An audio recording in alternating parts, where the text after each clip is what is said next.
చేశాడు.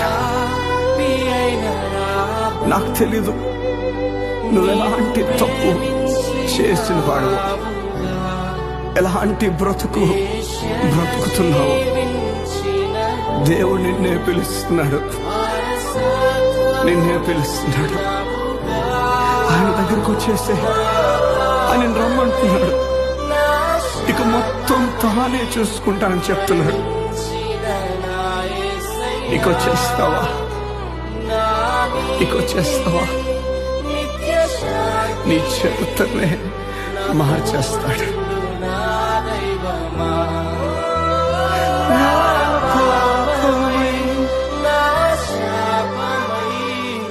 మరణించిన యేసయ్యా